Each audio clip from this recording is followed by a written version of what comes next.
Hello, Giants fans. Week 14 is over. We just came off a very impressive win against a Redskins team that's very injured. They had Mark freaking Sanchez at quarterback, Mr. Butt Fumble himself. But hey, a win's a win. 40-16 victory in the NFL is impressive no matter who you're playing. These are all professional athletes. So I don't want to hear like, hey, it's Mark Sanchez, who cares, whatever. But yeah, the Giants did a great job today. They had a game plan, they executed it. James Betcher did a great job on defense. Pat Sherman did a great job with his game plan on offense. And I think the Giants just did everything really well this week. They didn't have Odell Beckham, one of their top two most dynamic players on offense, and they still were able to put up 40 points. I mean, it seems like those days of the Giants not putting up 30 points, which happened for like a 2-year stretch, seems like a distant memory now. So it's nice that we have a competent offense, and Eli Manning is playing much better than he was before. It seems like since we acquired Jamon Brown at right guard, everything's been a lot better.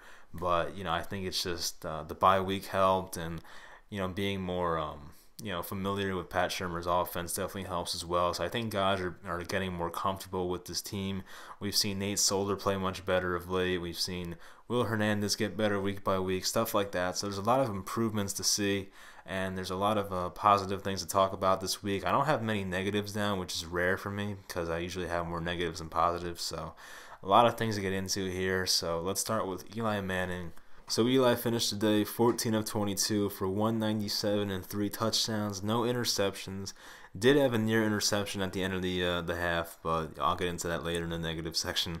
Saquon Barkley is ridiculous. 14 carries, 170 yards. I think the broadcast said that the Redskins haven't allowed a run over like 21 yards or something like that, and then Saquon breaks off like a 78-yard touchdown.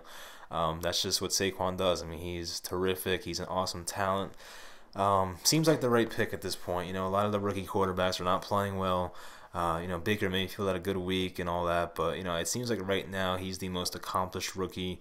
This is a pretty good rookie class, but Saquon Barkley, I think by far has been the most impressive playing for the Giants and having a big role.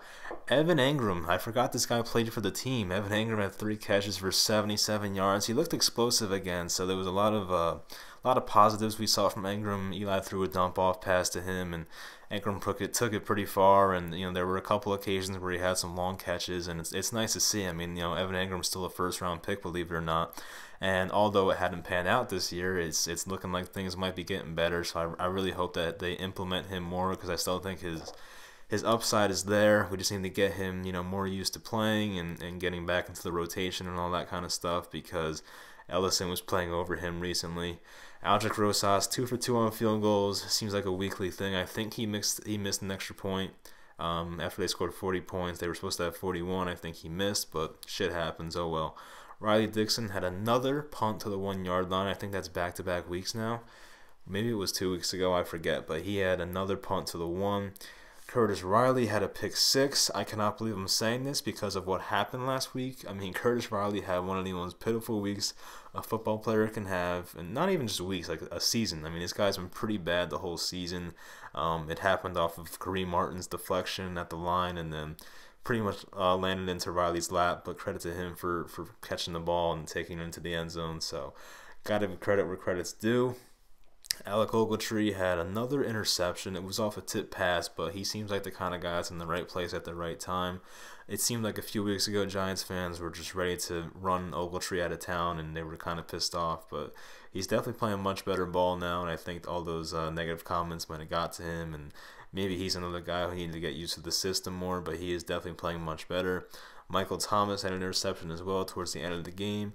He's been a great find in free agency by Dave Gettleman. I mean, I said the other couple weeks ago that was like really the only good free agent signing he's had so far. But Michael Thomas has been really good, so can't complain about that. They had really good penetration the whole day. I mean, the Redskins had an injured offensive line, but for the most part, the D-line and the linebackers were able to penetrate and get to the quarterback, whether it was Sanchize or Johnson. Adrian Peterson didn't have a big day like he did last time against us. I think he had like 145 yards against the Giants a few weeks ago in MetLife. So Olivier Vernon got to the quarterback, Lorenzo Carter a couple of times, Josh Morrow, I think that was his first sack of the year, and Sean Chandler. So, I mean, the Giants were doing a good job of things that they weren't doing well in the beginning of the season, which was causing pressure and protecting for the quarterback. I think the offensive line did a pretty nice job. I think Eli was sacked maybe a couple times, but for the most part, really was a pretty good showing from the offensive line and the offense as a whole. Guys like Benny Fowler and Corey Coleman were getting involved and all that kind of stuff. I mean, Eli had a terrific throw to Corey Coleman at one point. He just dropped the ball right into the bucket.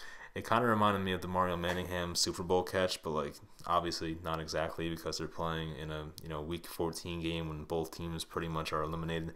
But you know what I mean. Another great throw by Eli there.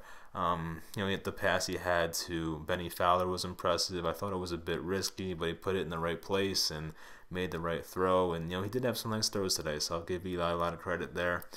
He did have the one stupid throw, like I said, but we'll get into that in the negative section. So we're like a weird state now. I mean, I feel like when the Giants were 1-7, I think most fans wanted us to just lose the rest of these games just to get a better draft pick and secure a Justin Herbert or Dwayne Haskins, which a lot of Giants fans are into now. So I mean, we're in a position now where we're 5-8. Anything can happen. We can go 8-8. We can go 5-11. I mean, who really knows at this point? I, as a fan, want to see this team keep winning. I advocated for this team to keep losing games before the bye week, but now that they're actually winning games and it looks like they're enjoying themselves, it is fun to see. I mean, there's nothing better than seeing your football team playing really well and getting along and everything feels great. When you win, everything is better. And, it's annoying when you see the Giants lose week after week and it seems like a whole shit show and the Giants are the Browns of New York, all that kind of stuff. And, it's pretty sad when the Jets are better than you and getting more publicity. So I think the Giants are, creating a good culture here. We need to get back on that winning streak. And, if we end the season winning, 6-7 games after the bye, that'd be a really big accomplishment. And I like where things are going right now. It'll get people excited for next year for sure. But, the only bad part is we're going to get a draft pick in like the middle of the first round. Might be like between 10 and 16 or something like that rather than top 5. And, you might miss out on a franchise player like that, but you can't really just throw away games for no reason. I mean, as I said, no player is going to do that. They need to feed their families. They're playing for contracts, playing for pride, and some guys are playing for the uniform. So you got to appreciate that. Everyone's still playing hard. No one's giving up. I mean, we saw it last year. A lot of guys would give up under McAdoo or Spagnuolo, but this time we're seeing them play hard for Pat Shurmur, so it shows that they really like him. They gravitate towards him, and I think he's done a really good job as the coach. As I said, he's made some questionable decisions, but overall I think Pat Shurmur's had a pretty nice first season as a Giants head coach. So on to the negatives. So Eli did have the near interception at the end of the second, or not at the end of the second quarter. Almost at second half. So I think Sterling Shepard made a really good play on the defender. It kind of was opposite. It looked like reverse roles where it was like the Redskin receiver was supposed to be the guy catching the ball and Sterling Shepard was on defense.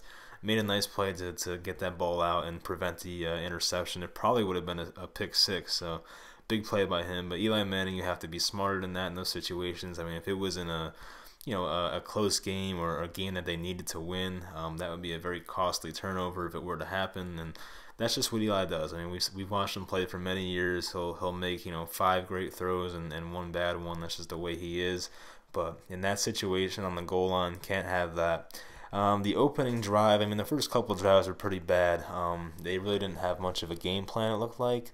They had the 2 losses with Saquon Barkley, the swing pass that lost 4 yards, and then they had a running play that lost another 2 or 3 yards.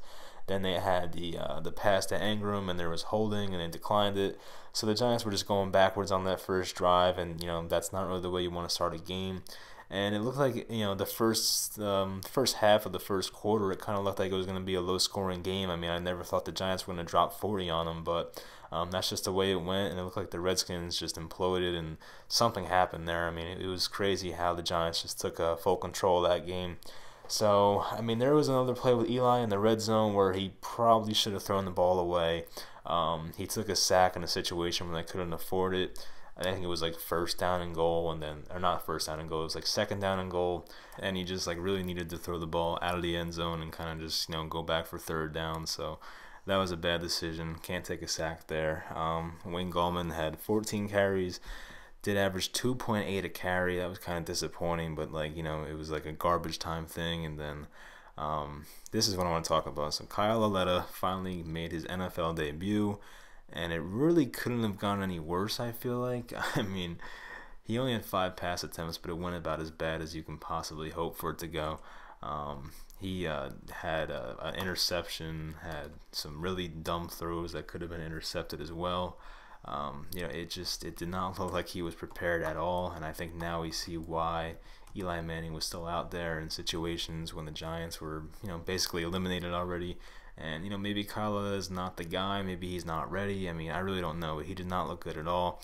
He could have gone 0 for 5 with 3 interceptions. There was a couple drops in there, and I think Josh Norman dropped one as well. So, he did not have a good first performance. I mean, you can't judge a guy off 5 passes, but it wasn't what you wanted to see, and I'm sure he was disappointed as well. But I mean, it's funny if I told you that Lauletta was going to come into a game and in the second half, you'd probably think the Giants were losing by 20. But in this situation, we were winning, so it was all good. It was just like a practice thing for him, and he did get his first NFL action in there. It looked like his first throw was going to be a completion, and they waved it off as an incomplete pass, so that kind of sucked, and that might have messed with him mentally. So I really don't know, but it was disappointing to see, and I'm not sure if Lauletta's going to start this year. I mean, the Giants did say they're gonna give him a shot to play this year. I don't know if that meant 5 passes or a full game, but we'll see later. I think they're going to wait till they're mathematically eliminated. I think that's the most likely scenario. I don't think right now they're going to do it because technically the Giants are still alive, but they need a lot of things to happen. I mean, there's a 1% chance they make the playoffs, but I think until they're mathematically eliminated, which might be their next loss, then maybe they give Lauletta the start and we'll see what happens. But I'm not sure what they want to do with that situation, so I mean, we'll see what happens in the later weeks. I believe we play Tennessee next week. It's either Tennessee or it's the Colts. I think it's Tennessee, though. So, I mean, they're going to come off extra rest. They played Thursday night and absolutely annihilated the Jaguars. And, the Jaguars supposedly had a good defense, but didn't see it there. Derrick Henry had a ridiculous, college stat line where he had 240 yards and 4 touchdowns. So the Giants' run defense is going to have to be prepared for them next week.